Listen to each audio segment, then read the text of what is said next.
আসসালামু আলাইকুম my children are মাই লাইফের পক্ষ থেকে আমি তানজিরা। আশা করি আল্লাহ পাকের অশেষ রহমতে সবাই সুস্থ সুন্দর আছেন। আর আমার মোনাজাতে সর্বক্ষণ আপনারা থাকেন এবং আছেন, ইনশাআল্লাহ তাআলা থাকবেন। আর আমাকে কিন্তু কোনোভাবেই আপনারা ভুলে যাবেন না, আপনাদের দৈনিক মোনাজাতে শরিক করবেন। এতটুকু আপনাদের কাছে আমার আবেদন। আমিন।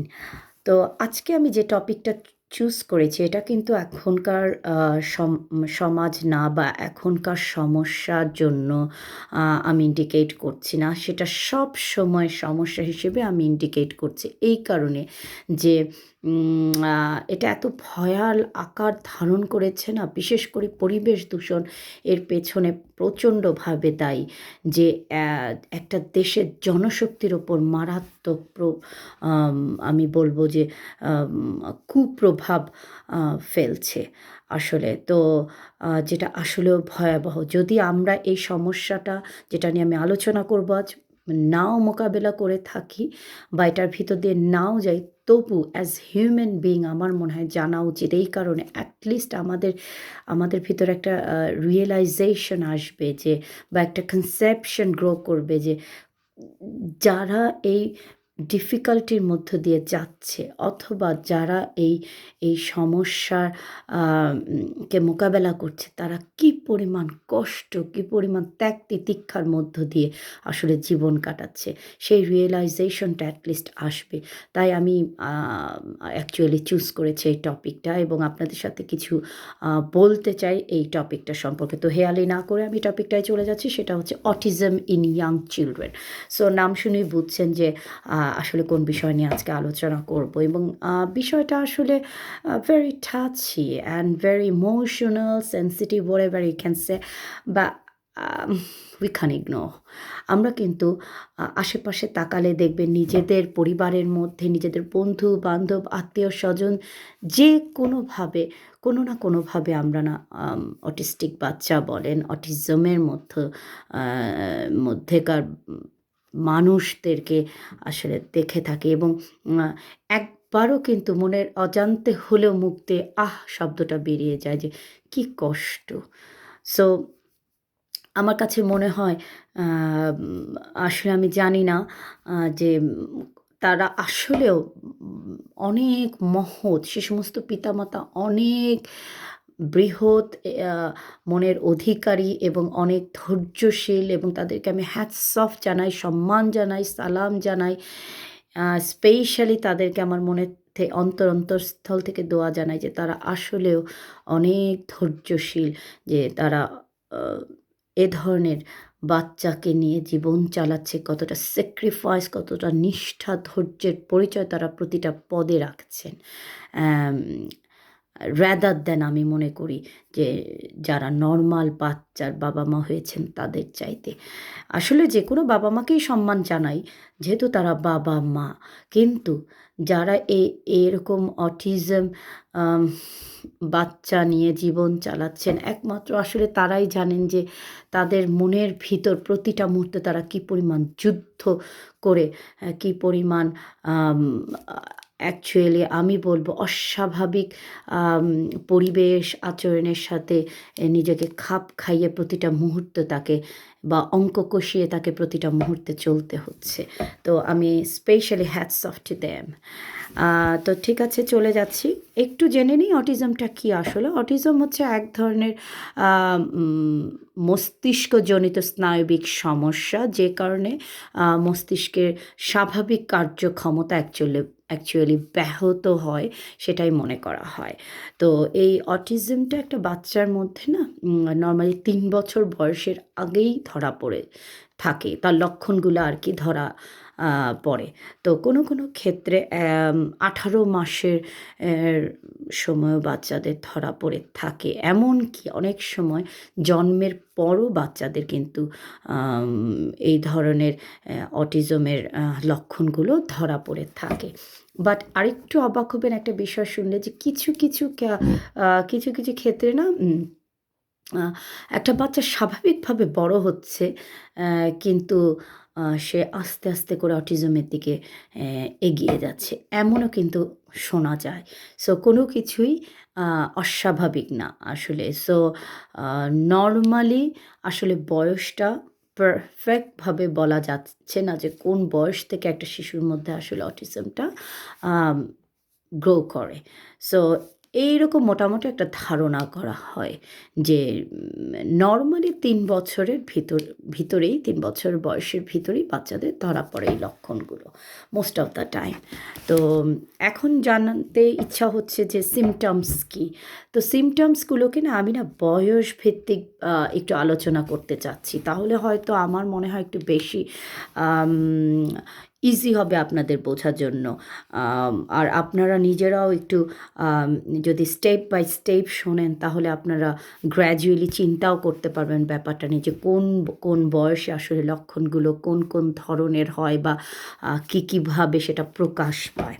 তো এজন্য আমি একটু বয়সভিত্তিক সিম্পটমস আলোচনা করতে চাচ্ছি অটিজমে। তো ফার্স্ট ৬ মাস বয়সে লক্ষণগুলোর মধ্যে হচ্ছে একটা হচ্ছে আ তারা খুব হাসি খুশি থাকবে না। খুব কম হাসি দেখবেন তাদের মধ্যে। অথবা এমন হতে পারে যে আপনি তাদেরকে হাসতেই দেখলেন। একটা ৬ মাস বয়সী বাচ্চা হাসবে না, এটা কিন্তু বড়ই একটা অস্বাভাবিক ব্যাপার, তাই না? এই সময় বাচ্চারা চিৎকার দিয়ে কাঁদছে, এই হাসছে, এই ঘুমোচ্ছে, বিভিন্ন অনুভূতির ভিতর দিয়ে তারা যায়। আর এই সময়ে যদি দেখেন হাসির ঘাটতি, তো একটু ব্যাপার, তাই না? তারপর যেটা হবে যে ওই যে আমি বললাম যে আনন্দিত হওয়া বা কেঁদে কেটে ওঠা বা খুব বিস্ময়ে তাকিয়ে থাকা এ সমস্ত কোনো ওয়ার্ম ফিলিংসগুলা বা এক্সপ্রেশনগুলা তার চেহারায় দেখবেন না। তারপরে সে খুব রেয়ার আই কনট্যাক্ট করবে। এই 6 মান্থস বয়সী বাচ্চাটা কিন্তু খুবই কম আপনার সাথে আই কনট্যাক্ট করবে। এই লক্ষণগুলো একটু খেয়াল রাখেন, যেগুলো ৬ মাস বয়সী অটিস্টিক বাচ্চার ভিতরে আপনারা দেখবেন। আচ্ছা, তারপর হচ্ছে ৯ মাস বয়সের সিম্পটমস। সেটা হচ্ছে ৯ মাস বয়সে শোনা যায় না বাচ্চারা বিভিন্ন ধরনের মুখ দিয়ে সাউন্ড করে, আওয়াজ করতে থাকে, অথবা বাবা-মা যখন কথা বলে বা তাদের সাথে একটু আম আ আম অঙ্গভঙ্গি করতে যায় তখন তারা রেসপন্স করে। তারা তাদের ভাষায় কিছু বোঝায়, কিছু শব্দ হয়। কিন্তু আ অটিজম আ অটিজম এটা খেয়াল করবেন না। অটিস্টিক বাচ্চার ভিতরে এটা দেখবেন না। ৯ মাস বয়সী আ বাচ্চার ভিতরে কোনো মানে কোনো আপনারা এই যে শব্দ বলেন, ওর আকার, ইঙ্গিত, এক্সপ্রেশন কিচ্ছু গ্রো করবে না। সে অনেকটা আ নিষ্ক্রিয় থাকবে। তারপরে হচ্ছে ১২ মাস বয়সের লক্ষণগুলো। সেটা হচ্ছে ১২ মাস বয়সটা হচ্ছে বলতে ১ বছর। তো ১ বছর বয়সের বাচ্চারা কিন্তু অনেক কথা বলতে অনেক বাচ্চারাই শিখে যায়। যদি কথা বলতে নাও শিখে, ধরেন ডিলে করে, বাট টুকটাক ওয়ার্ড কিন্তু তারা অনবরত বলতে থাকে। তো আ সবচেয়ে দুঃখের বিষয় হচ্ছে এই শব্দগুলো তাদের মুখে আপনারা শুনবেন না তখন। কোনোভাবে কোনো শব্দই শুনবেন না। আ একবারই কোনো কথা নাও বলতে পারে।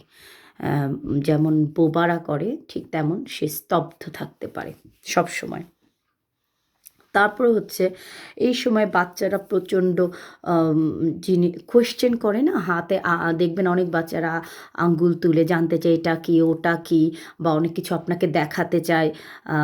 বাবা-মাকে ইনসিস্ট করে, আঙ্গুল দিয়ে দেখায় বা নিজে দেখানোর জন্য আপনাদেরকে ইনসিস্ট করে, বা হাত পা নাড়ায়, লাইক ওয়েভিং করতে পারে, বা অনেক সময় আছে না যে অনেক কিছু তারা হাতের বা আঙ্গুলের মাধ্যমে খেলা দেখাতে চায় বাবা-মাকে।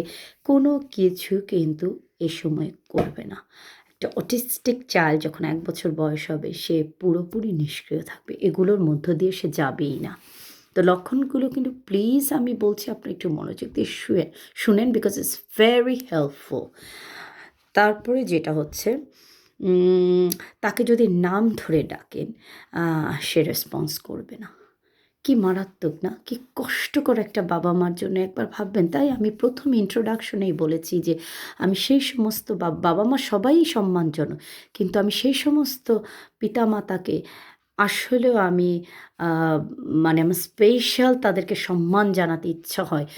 এবং আমার আসলে ভাষা নেই যে আমার কি বা তাদের সাথে আমি শ্রদ্ধা ভরে তাদেরকে আসলে তাদেরকে দুটো কথা বলতে মন চায় যে তারা আসলে they are really very special, because তারা এই কষ্টগুলো, যে যতগুলো লক্ষণ এখন পর্যন্ত বললাম, কী পরিমাণ সেনসিটিভ, কী পরিমাণ ইমোশনাল বলেন, অথচ তারা এসব কিছুর ভিতর দিয়ে যায় না। তারা পিতামাতা হয় ঠিকই, কিন্তু একটা একটা স্বাভাবিক শিশুর কাছে তার বাবা মারা যে সমস্ত ওয়ার্ম রেসপন্স বলেন, এক্সপ্রেশন, যেগুলো দেখে প্রতিটা মুহূর্তে আনন্দ পায়, তৃপ্তি পায়, সেগুলো তারা পায় না। তো কতটা কষ্টকর তাদের জন্য বলেন। এসব শুনলে না ভিতরে অটোমেটিক আসলে কেমন যেন একটু ছুঁয়ে যায় মনটা, না? আর ভিতরে একটু কষ্ট জন্মায় যে আমরা শুনি এমন করছি আর তারা এর ভিতর দিয়ে যাচ্ছে। We can actually imagine this. ঠিক আছে, তারপরে চলে যাচ্ছি 16 মাস বয়স যখন হবে তখনের লক্ষণগুলো কী? তখন হচ্ছে খুব কম শব্দ সে বলতে শিখবে, ভেরি লিটল, বা এমনও হতে পারে যে কোনো শব্দই বলছে না। ওই যে বললাম, বোবার মতো নিষ্ক্রিয় হয়ে থাকবে, কোনো কথা বলবেই না, কোনো সাড়াও দিবে না, শব্দও থাকবে না। এবার হচ্ছে 2 বছর বয়স। 2 বছর বয়সে হয়তো 2-একটা শব্দ তারা বলবে, নাও বলতে পারে, বা যদি বা বলে সেগুলো সমস্তটাই হবে মিনিংলেস, কোনো অর্থ নেই, কোনো কোনো কিছুর ইঙ্গিত নেই, সংকেত নেই, যাকে বলে একদমই অর্থহীন, আই মিন মিনিংলেস ওয়ার্ডস তারা ইউজ করবে, যেগুলো বুঝবেনও না আপনি। সো এতগুলা লক্ষণ আমি আপনাদের বলে দিলাম 2 বছর বয়স পর্যন্ত শিশুদের। বিভিন্ন বয়সে আমি আসলে উল্লেখ করে আপনাদেরকে বলেছি। তো 2 বছর বয়স পর্যন্ত আমি বললাম যে অটিস্টিক বাচ্চা হওয়ার লক্ষণগুলোকে কী হয়ে থাকে বিভিন্ন বয়সে। আর এখন যদি আপনাদের আমি অ্যাজ এ নরমাল যে একটা একটা অনেক সময় হয় না, যেটা আমি প্রথমেই বলেছি যে অনেক বাচ্চা খুব স্বাভাবিকভাবে বড় হচ্ছে, কিন্তু ধীরে ধীরে দেখা যায় সে আসলে একটা অটিস্টিক বাচ্চা বা অটিজমের দিকে সে চলে যায়। সো সেসব বাচ্চারও কিছু লক্ষণ আছে, সেগুলো আমি এবার বলছি। সেগুলো হচ্ছে একদমই তো কথা বলবে না, যেটা বারবার আমাকে উল্লেখ করতে হবে, কারণ এটা মেইন আমার কাছে মনে হয় একটা সাইন বোঝার জন্য বাবা মার, বা যে কেউ যার তত্ত্বাবধানে অ্যাকচুয়ালি বাচ্চাটা আছে বা কেয়ারে আছে, তার জন্য, যে বাচ্চাটা কথা বলছে না। কোনো বাচ্চা সাউন্ড ছাড়া থাকবে না, এটা ভাবা যায় না। কিছু না হলে সে তো কাঁদবে, কোনো তো একটা তো কোনো সাউন্ড তার কাছ থেকে আসবে, কিন্তু নর্মালি এক্ষেত্রে কোনো সাউন্ড আসবে না। আর বকবক করা তো দূরের কথা, বাচ্চারা যে অনেক সময় আছে না, অনেক কথা বলে বাচ্চারা প্রচুর, সে ধরনের তো আশাই করা যায় না। তারপর যেটা হবে যে আই কন্ট্যাক্ট করতে চাবে না, এটা একটা ভীষণ একটা, আমি মনে করি যে ইম্পর্ট্যান্ট একটা সাইন, যে তারা একদম আই কন্ট্যাক্ট করবে না। সো এটা মনে রাখবেন। ডিলেইড ল্যাঙ্গুয়েজ ডেভেলপমেন্ট, এটা খুবই কমন অ্যান্ড এটা খুবই একটা গুরুত্বপূর্ণ বিষয়, যে তাদের ল্যাঙ্গুয়েজ ডেভেলপমেন্ট অনেক ডিলে হবে, নর্মাল বাচ্চার মতো হবে না, বেশ ডিলে করবে। কোনো মানুষের কোনো ওপিনিয়ন বলেন বা এক্সপ্রেশন বা ফিলিংস তাদের কাছে মানে তাদেরকে টাচ করবে না, তাদের কাছে কোনো বিষয়ই মনে হবে না, বিকজ আসলে কি একটু দেখেন, তাদের ভিতরে তো কোনো কিছু স্বাভাবিক মানুষের মতো তৈরি হয়নি বা থাকে না, যে তারা অন্যের ফিলিংস বা ওপিনিয়ন্সকে গুরুত্ব দিবে বা ইম্পর্ট্যান্ট ভাববে। সো তাদের মধ্যে কোনো, যাকে বলে না, যে কোনো ফিলিংস গ্রো করে না অন্যের ব্যাপারে, অন্যের ওপিনিয়ন ব্যাপারে। তারপর কোনো কিছুর রং, ঘ্রাণ বা কোনো কিছুতে টেস্ট পায় না বা শব্দ শোনে না তারা, এমন এমন বিষয়গুলো আসলে তাদের মধ্যে লক্ষ্য করা যায়। একটা সাধারণ মানুষ কেমন হবে? সে ঘ্রাণ পাবে, সে সব কিছুর স্বাদ বুঝবে, তার একটা রুচি থাকবে, সে সে সবসময় আলো ঝলমলেই বলেন আর অন্ধকার, সে এই অনুভূতিগুলোকে অ্যাটলিস্ট রিয়েলাইজ করতে পারবে, কিন্তু তারা পারবেন না। তাদের মধ্যে এগুলো কোনো ব্যাপার কাজই করবে না, যে কোথায় কি রঙের জগৎ, কোথায় কি রুচি, কোথায় আলো, কোথায় অন্ধকার, আর কোথায় তার স্বাদ, কিছুই থাকবে না। তাদের জগৎটা বলতে পারেন এক ধরনের blank, empty with the real feelings. কি ভয়াবহ না! যখন বলছি তখনই তো কেমন গা শিউরে উঠছে। আর যারা এর ভিতর দিয়ে যায়, অথবা যারা প্রতিদিন প্রতি মুহূর্তে একটা অটিস্টিক বাচ্চাকে ফেস করছে, বা তাকে নিয়ে জীবন কাটাচ্ছে, তাদের অবস্থাটাকে একবার ভাবতে পারেন। আসলে কিছু ব্যাপার থাকে কি, যতই ডিসকাশন করেন, যতই আপনি এডুকেটেড হন না কেন, বা এর উপর পড়াশোনাও করেন, দিস দ্যাট, আসলে এনাফ না। আমার মনে হয় যে কিছু বিষয় আল্লাহ পাক এমনভাবে পৃথিবীতে নির্ধারণ করে দিয়েছেন বা সেটেল করে দিয়েছেন, যেটা আসলে আমার মনে হয় চিন্তার ঊর্ধ্বে। এটার সলিউশন নিখুঁতভাবে মনে হয় না আল্লাহ পাক মানুষের হাতে দিয়ে দিয়েছেন। হয়তো আমি বলব হ্যাঁ, সাময়িক মুক্তি লাভ, অথবা এটাকে ফেস করার সাহস বা উপায় হয়তো মানুষ আবিষ্কার করতে পেরেছে, তাও আল্লাহ পাকের রহমতে। বাট এটা থেকে মুক্ত হওয়ার, বা এটার এটার রিয়েল কারণ যেটা নিহিত, সেটাকে খুঁজে বের করা আমার মনে হয় না মানুষের পক্ষে সম্ভব হয়েছে। ঠিক আছে, এখন যে টপিকটা হচ্ছে যে অনেকেই হয়তো ভাবতে পারেন যে কেন বাচ্চারা অটিস্টিক হয়, অটিজম কেন হয়, কিছু তো কারণ থাকবে। তো এর পিছনে আসলে অনেক কারণ আছে, যেগুলো হয়তো আমি মনে করি সবগুলো আসলে বলা বাহুল্য। তো মেইন কিছু কারণ আসলে বিশেষজ্ঞরা সবসময় যেগুলোকে আসলে তারা পয়েন্ট আউট করেন, যে মেইন কারণগুলো, আমি সেগুলো আসলে একটু বলার বা টাচে আনার চেষ্টা করছি। So that's it. সেগুলো হচ্ছে, 1 নাম্বার, যেটা নর্মাল কথা, যে জেনেটিক ওয়েতে যদি বা পরিবারের কারো থাকে, বা ব্লাডের মধ্যে কারো থেকে থাকে, তাহলে বাই হুক অর বাই কুক আপনার বাচ্চার শরীরে আসার সম্ভাবনা থাকে, এবং আপনার বাচ্চার অটিস্টিক হওয়ার সম্ভাবনা অনেক প্রবল থাকে। তারপর 2 নাম্বার হচ্ছে, অনেক সময় যে ভুলটা করে, যে বেশি বয়সে বাবা মা হবার ইচ্ছা জাগে অনেকের। এটাও কিন্তু একটা মারাত্মক ভুল ডিসিশন। তারা হয়তো যৌবনে সেই প্ল্যানটা আনেনি মাথায়, অথবা ভাবেনি যে তারা হবেন। তারা যখন আনেনি প্ল্যানটা বা করেন, সেটা টু লেট, এবং বৃদ্ধ বয়সে বাবা মা হওয়াটা অনেক risky, rather than being young, so young period. So আমি আমার মনে হয় এটা বিশাল একটা ব্যাপার না, যে ইভেন একটা কথা প্রচলিত তো আছে, যে ইয়াং বয়সে মা বাবা হওয়ার যে আনন্দ, যে অনুভূতি, এবং যে শারীরিক শক্তি সুবিধার মধ্য দিয়ে যাওয়া যায়, বৃদ্ধ বয়সে সেটা হওয়া যায় না। সো বৃদ্ধ বয়সে বাবা মা হওয়ার পিছনেও আপনার একটা কারণ আসলে আপনার বাচ্চার অটিস্টিক হওয়ার।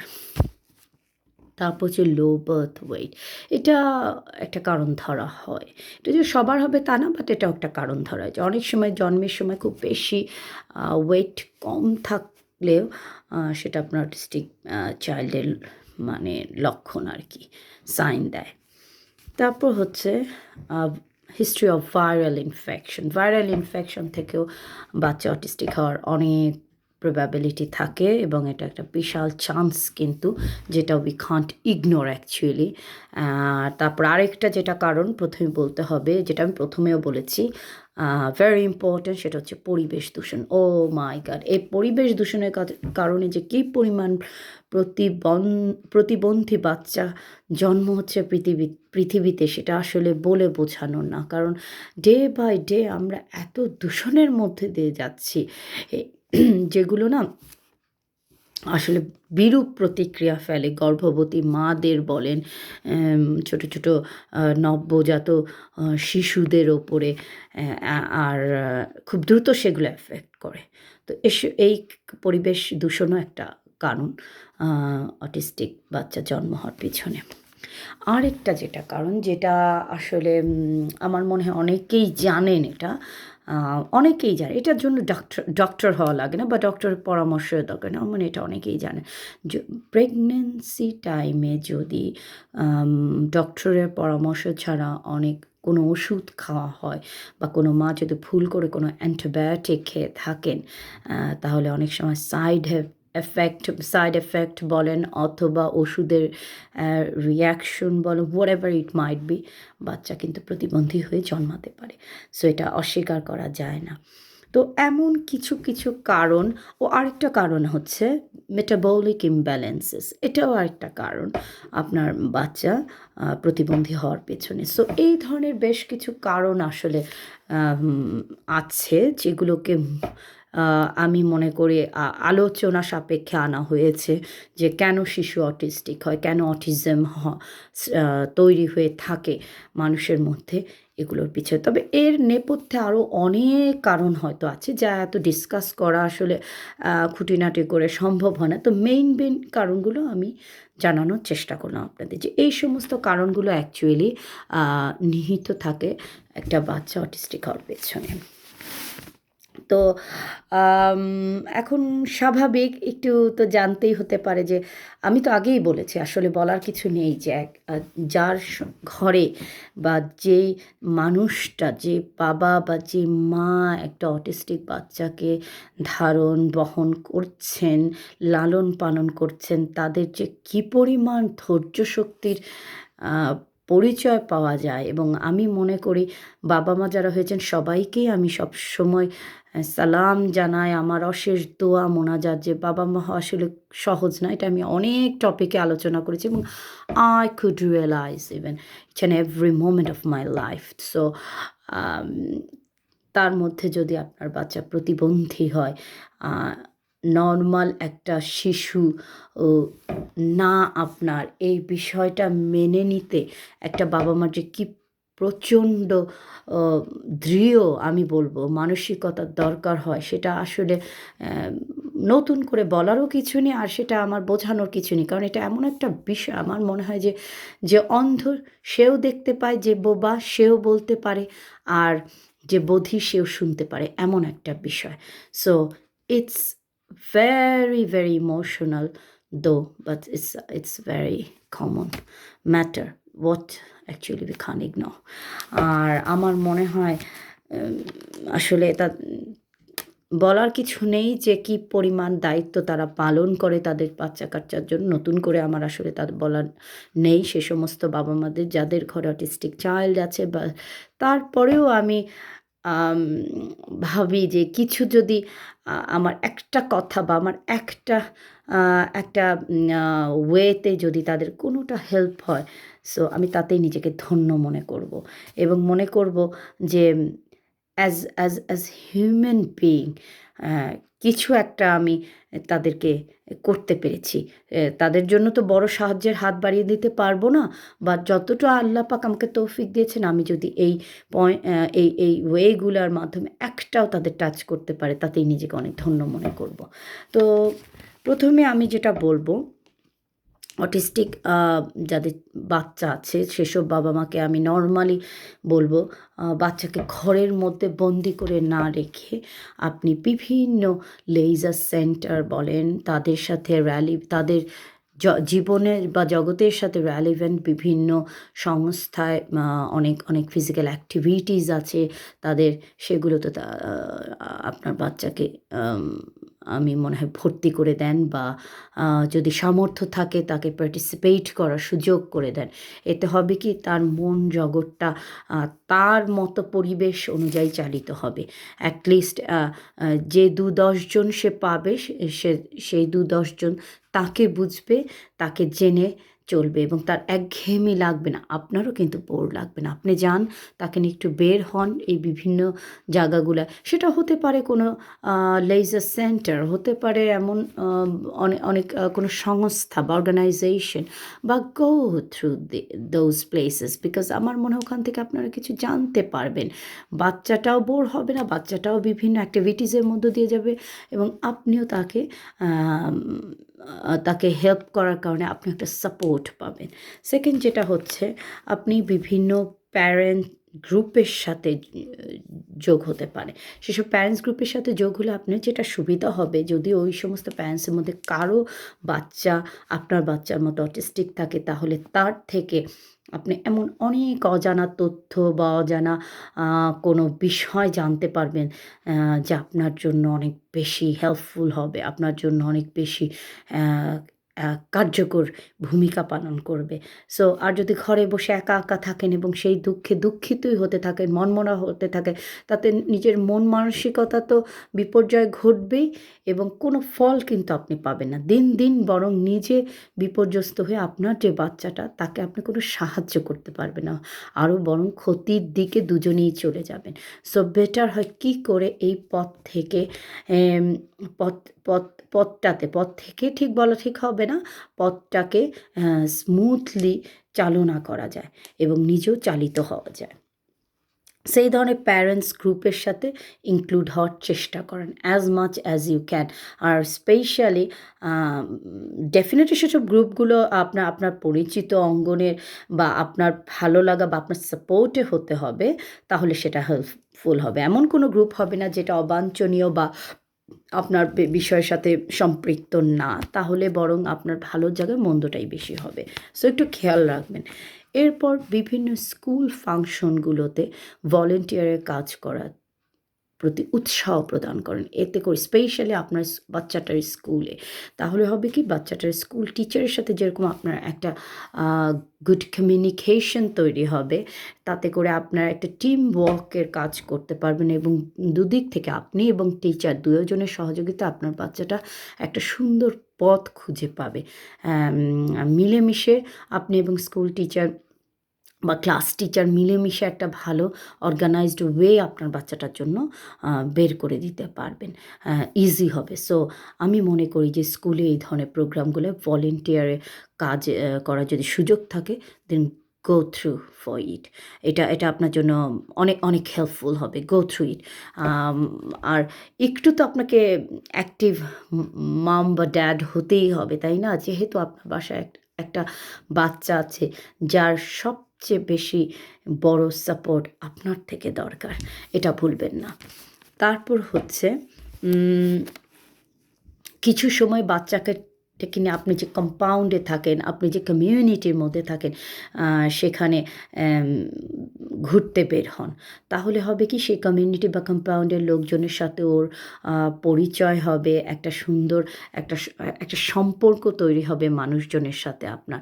তো আপনার যখন কোনো প্রয়োজন হবে, প্রয়োজন তো সবারই আসলে সবসময় হয়। We never actually ignore that or deny that যে আমাদের প্রয়োজন হয় না লোকজনের, আমাদের সবসময়। বাট আমি আপনাদের সে সমস্ত পিতামাতাকে ইন্ডিকেট করছি যাদের ঘরে অটিস্টিক চিলড্রেন আছে, তো বা চাইল্ড আছে। সো আমি তাদেরকে বলছি যে আপনারা স্পেশালি আপনার বাচ্চাটাকে নিয়ে কমিউনিটি বা লোকাল এরিয়াগুলা একটু ঘোরাঘুরি করেন, তাদেরকে পরিচয় করিয়ে দেন লোকজনের সাথে। লোকজন তাদেরকে চেনা পরিচয় হয়ে গেলে ওর নিজের জন্য যেমন সুবিধা, বিকজ ও এমনি এ ধরনের বাচ্চারা খুব কম কমিউনিকেশন করে সবার ইভেন বাবা মার সাথেও তারা এত কমিউনিকেট করতে পারে না। সো তাদের ল্যাকিং থাকে এই বিষয়টায়। তো এই কারণে আপনি যদি একটু এনকারেজ করেন ২-১০ জন স্বাভাবিক মানুষকে, আপনার এলাকার লোকজনকে, তাহলে আল্লাহ না করুক কোনো বিপদ আপদে তারাই আপনার পাশে এসে দাঁড়াবে এবং আপনি একটা বিগ সাপোর্ট এবং বিগ একটা হেল্প কিন্তু পেয়ে যাচ্ছেন। সো প্লিজ এটা মাইন্ডে রাখবেন। এটা একটা বড় বিষয় কিন্তু, যে আপনার বাচ্চাটাকে আপনার লোকালয়ে আপনার কমিউনিটির সাথে পরিচয় করিয়ে দেন। তাকে বদ্ধ ঘরে আটকে রাখবেন না। এখানে আমার একটু অ্যাড করতে হবে যে অনেক বাবা-মা স্পেশালি আমি আমার দেশের কথা বলছি, বাংলাদেশে আমি কিছু বাবা-মার একবার আসলে একটা প্রোগ্রামে তাদের কিছু কথাবার্তা শুনেছিলাম। প্রোগ্রামটা আমি নাম উল্লেখ করতে চাচ্ছি না কোনো একটা কারণে। তো সেখানে দেখেছিলাম যে তারা ম্যাক্সিমামই মতামত জারি করছেন যে এ ধরনের বাচ্চাকে বের করতে তারা চান না। তারা প্রস্তুত না এ ধরনের বাচ্চাকে। কেন? তারা নিজেরা লজ্জা পান, লোকজনের নানান কথা বলে সেগুলো তারা নিতে পারে না, দিস দ্যাট। কিন্তু একবারও তারা ভেবে দেখেন না যে এটা এমন একটা বাস্তবতা যা সে ১ সেকেন্ডে চাইলেই তার জীবন থেকে সে মুছে ফেলতে পারবে না এবং দিনকে দিন এই বাস্তবতাকে যদি সে অস্বীকার করে, তাহলে তার বিপদ বাড়বে বই কমবে না। অথচ এই বাস্তবতাটাকে যদি সে মেনে নিতে শিখে, সে যদি এটাকে স্মুথলি তার জীবনের একটা পার্ট ভেবে নেয়, তাহলে সে অনেক বেশি সুকুন এবং অনেক বেশি সে শান্তির সাথে কিন্তু বাঁচতে পারে এবং শান্তির সাথে সে সমস্যাটা মোকাবেলা করতে পারে। সো এটা তারা ভাবে না। এর জন্যে আমি একটু লেন্দি করছি এই পয়েন্টটা এবং বারবার বলছি যে আপনার এই বাচ্চাটাকে নিয়ে আপনি বাইরে যাবেন, মাঝে, মাঝে সবার সাথে পরিচয় করিয়ে দিবেন। আশেপাশের লোকজনের সাথে কম্পাউন্ড বলেন, কমিউনিটি বলেন, হোয়ারএভার আপনি যান, যে এরিয়ায় থাকেন সেই এরিয়ার লোকজনের সাথে তাকে পরিচয় করিয়ে দিবেন। লজ্জা করবেন না, শেকি বা কোনো হেজিটেশন রাখবেন না। তারপরে হচ্ছে, যদি আপনার সামর্থ্য থাকে, এটা আমি সেসব বাবা মাকে বলবো যাদের সামর্থ্য আছেন, সে সমস্ত তারা যদি পারেন, তাহলে অনেক সময় হয় কি এই ধরনের বাচ্চাদেরকে একটু ঘুম খাওয়ানো বা পটি ট্রেনিং স্পেশালি খুব কষ্টকর হয়ে যায় বাবা মার, কারণ তারা স্বাভাবিক বাচ্চার চেয়ে না তাদের আন্ডারস্ট্যান্ডিং লেভেল তো অনেক কম থাকে, তারা কমিউনিকেট করতে পারে না, কারণ তারা কথাও বলে না, ভাব প্রকাশটা করতে পারে না, মানুষের সাথে কমিউনিকেট করতে পারে না, তাই তারা এই জিনিসটা ট্রেন্ড করা তাদেরকে অনেক কষ্ট হয়ে যায়। তো যদি আপনার সামর্থ্য থাকে তাহলে আপনি একজন আছে না যে প্রতিবন্ধী সম্পর্কে অভিজ্ঞতা সম্পন্ন কোনো আয়া বা নার্স বা মনে করেন বেবি সিটার আপনারা নিয়োগ করতে পারেন। এটা আপনাদের জন্য অনেক হেল্পফুল। এক ধরনের বাবা মার একটু মেন্টাল রিফ্রেশমেন্টও হয়, তারপরে শুধু তাই না, বাচ্চাটাও হয়তো আছে না যে একটা নতুন মুখের সাথে যদি ভালো লাগে তাহলে বাচ্চাটার কমিউনিকেশনটা খুব দ্রুত তৈরি হয়ে যায়, তার টাচে সে খুব তাড়াতাড়ি চলে আসে। তো এমন হতো যেটা সে বাবা মার সাথে হয়তো করতে পারে না, কারণ কনস্ট্যান্ট বাবা মার সাথে থাকার কারণে হয়তো একটা অনেক সময় হয় যে সে তো যেহেতু কমিউনিকেট করতে পারে না বাবা মার সাথে, তার একটা দূরত্ব তৈরি হয়ে যায় বা বোর্ডম যেটাকে বলে যে তৈরি হয়ে যেতে পারে মা বাবার ভিতরেও, বাচ্চাটার ভিতরে। সো বেটার একটা নিউ ফেস, একটা নিউ পার্সন যদি ইনভলভ করা যায় এই বিষয়টা, তাহলে না যে জিনিসটা খুব ইজি এবং স্মুথলি হয়। সো এটা করতে পারেন যদি সামর্থ্য থাকে। আর যদি না থাকে তাহলে আমি রেকমেন্ড করব কিছুটা সময় পরিবারে খুব বিশ্বস্ত এবং খুব কাছে, সেটা যে কেউ হতে পারে, নানি, দাদি, ফুপ্পু, খালা, হুএভার, আপনারা তাদেরকে আপনার বাচ্চার দায়িত্বে দিতে পারেন, যারা খুব সুন্দর ট্যাকেল করতে পারবে, হ্যান্ডেল করতে পারবে এবং আপনার বাচ্চার সাথে একটা গুরু যোগসূত্র তৈরি হতে পারে ইজিলি, এমন কাউকে আপনি সিলেক্ট করেন। সেটা আমি আপনাদের রেকমেন্ড করব। আচ্ছা, এখানে সাথে রেলেভেন্ট আরেকটা ওয়ে আমি বলতে পারি বাবা মা হিসেবে, যে আসলে খুব টাফ, তো খুব ডিফিকাল্ট এই ধরনের বাচ্চাদেরকে ডিল করা, it's not that much easy. এবং নর্মাল বাচ্চাই তো অনেক সময় ডিল করা অনেক ডিফিকাল্ট হয়ে যায় অনেক বাবা মার জন্য, তাই না? আর এখানে তো তারা বুঝতেই পারছেন যে প্রতিবন্ধী বাচ্চারা কত কষ্টকর, তাদের কত কিছু ল্যাকিং তাদের থাকে, কত সমস্যা, কত ডেভেলপমেন্টে তাদের কত লস থাকে, ল্যাকিং থাকে। সো তারা নর্মাল না। বাবা মার কত পরিমাণ কষ্ট হয়ে থাকে তাদের হ্যান্ডেল করা। তো এই জন্য they need some space, they need sometimes room, তাদের কিছু রুম দরকার, স্পেস দরকার নিজেদের রিফ্রেশমেন্টের জন্য। তো বাবা মার উচিত, আমি সেসব বাবা মাকে আসলে ইন্ডিকেট করছি যাদের ঘরে অটিস্টিক বাচ্চা আছে, তারা মাঝে মাঝে খুব ক্লোজ ফ্রেন্ড অথবা বিশ্বস্ত নেইবার বা আত্মীয় স্বজন যার কাছে হোক, কিছু সময়ের জন্য বাচ্চাটাকে রেখে আপনি একটু নিজের মতো করে আপনার সময়টা কাটাবেন। এই যে আপনি বুস্ট আপ হয়ে যাবেন না, রিফ্রেশড হয়ে যাবেন না, তখন দেখবেন আরও দ্বিগুণ উৎসাহে, দ্বিগুণ শক্তি, মনোবল সব কিছুর সাথে আপনার বাচ্চাটা লুক আফটার করতে পারছেন। এটা কিন্তু এক ধরনের বুস্টিং আপ করা নিজেকেই নিজের। সো যে দায়িত্বটা আপনাকেই করতে হবে আপনার নিজের জন্য। আর এই বুস্টিং আপ পলিসিটা আমি মনে করি একটা বাবা মা ইনডাইরেক্টলি বলেন, ডাইরেক্টলি বলেন, তার বাচ্চাটার সাথে কানেক্টেড খুব ভালোভাবে, খুব শক্তভাবে। সো এটা করবেন। তারপরে আরেকটা কাজ করতে পারেন, যে আপনার নিজেকে একটু সুস্থ সুন্দর রাখবেন। আপনি নিজে যদি সুস্থ থাকেন, সুন্দর থাকেন, নিজের একটা কনফিডেন্স কিন্তু আসে, তাই না? সেই কনফিডেন্সটাই আপনাকে বাবা মা হিসেবে অনেক বেশি দৃঢ় এবং শক্তিশালী করে করে তুলবে আমার মনে হয় হ্যাঁ, এই অটিজম নামক ব্যাপারটা ফেস করার জন্য। কারণ এটা কিন্তু সিম্পল কোনো বিষয় না। এটা কিন্তু একদিন বা সমাধান পাবেন এমনও কোনো বিষয় না। অনেক সময় হয় যে একটা বাচ্চা সারা জীবনই অটিস্টিক থেকে যায় এবং সেটাই তার বাবা-মাকে টেনে যেতে হয়। সো এমনভাবে নিজেকে তৈরি করবেন সুস্থ, সুন্দর, সাবলীলভাবে যেন আপনি এই ব্যাপারটাকে আপনার রিয়েলিটি হিসেবে ধরে নিতে পারেন না। আপনি এই ব্যাপারটাকে এক আ ব্লেসিংস আমি মনে করব ব্লেসিংস হিসেবে ধরে নেন। কারণ আপনি নিশ্চয়ই কিছু স্পেশাল আল্লাহ পাকের কাছে। এজন্য আল্লাহ পাক আপনাকে চুজ করেছে এমন একটা স্পেশাল বাচ্চা দেওয়ার জন্য। আর সবার কিন্তু সম্ভব না। আমরা আমাদের অনেক মানুষের পক্ষেই সম্ভব হবে না আপনার মতো দৃঢ়, শক্ত মানসিকতার অধিকারী হওয়া। সো আমার তো মনে credit goes to you specially যাদের ঘরে আসলে এমন বাচ্চা আছে। সো সেই বাবা-মাদের আমি বলছি তারা একটু সুস্থ থাকবেন, সুন্দর থাকবেন, সাবলীল থাকবেন। তাহলে দেখবেন কোথা থেকে যেন অদম্য মনোবল, ধৈর্য শক্তি আপনার চলে আসছে। ডেফিনিটলি আপনি ৮-১০ জন বাবা-মার চেয়ে অনেক বেশি ধৈর্যশীলা, সাবলীল, শক্তিশালী। এটা আমি বারবার বলছি। আমার পুরো টপিক জুড়েই আমি দিস ওয়ে দ্যাট ওয়ে বলার চেষ্টা করছি। তারপরে আপনার নিজেকে শক্ত করে ধরে রাখার জন্য এবং কন্টিনিউশনের জন্য, গুড কন্টিনিউশনের জন্য আমি বলছি যে সুস্থ সবল থাকবে। এতে করে যদি আপনার ফিজিক্যাল অ্যাক্টিভিটিসের দরকার হয়, আপনার যদি জিমে যেতে ইচ্ছা হয়, আপনার যদি কোনো লেজার সেন্টারে অ্যাড হতে ইচ্ছা হয়, নিজেকে পার্টিসিপেট করে গো থ্রু দিস। আপনি যান এর ভিতর দিয়ে দেখবেন ইনশাআল্লাহ তাআলা আপনি একটা ভালো ফল পাবেন এবং নিজে আপনি যদি ঠিক থাকেন, আপনার বাচ্চাটাকে দুনিয়ায় কে কী বলল, কে কী ভাবল সেটা আপনার তখন ছুবে না আপনাকে। আপনাকে শুধু ছুবে আপনার বাচ্চা আর বাস্তবতা। আর এটাকে ঘিরেই আপনি সুন্দরভাবে ডিল করে যেতে পারবেন। তারপরে হচ্ছে আ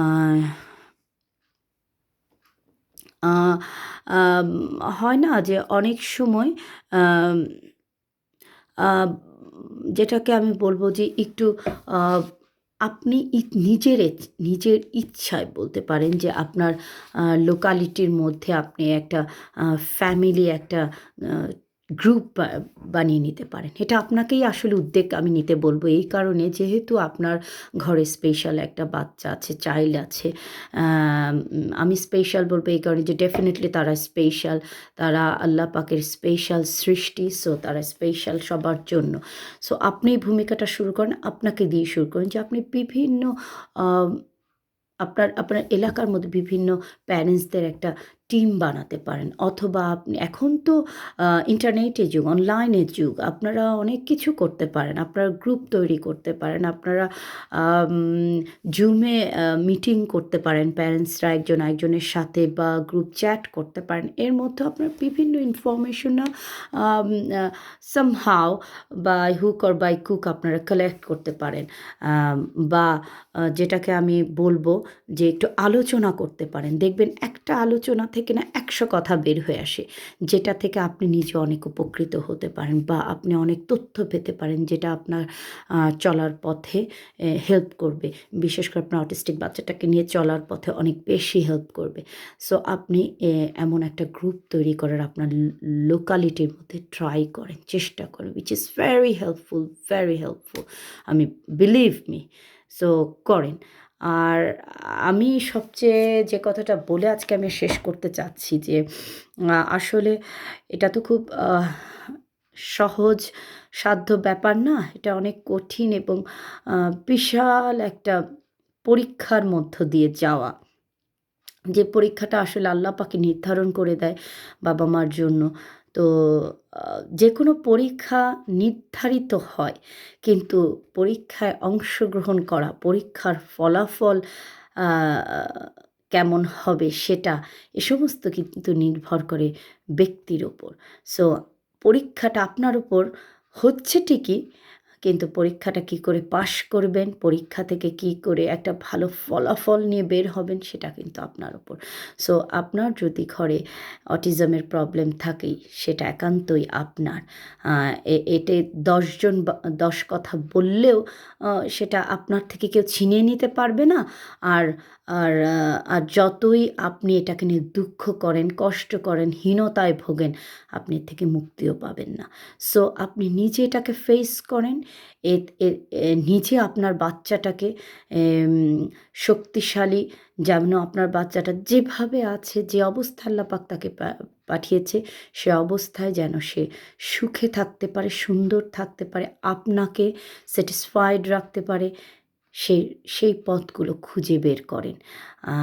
আর বেশি, বেশি করে মোনাজাতে আল্লাহ পাককে ডাকেন। আল্লাহ পাক যদি আপনার সাথে থাকে, তাহলে আসলেই আপনার আর কিছুই দরকার নেই। তার রহমত হচ্ছে সবচেয়ে বড় গিফট ফর আস।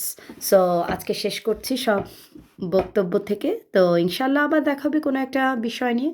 ভালো থাকবেন, সুস্থ থাকবেন। আল্লাহ হাফেজ।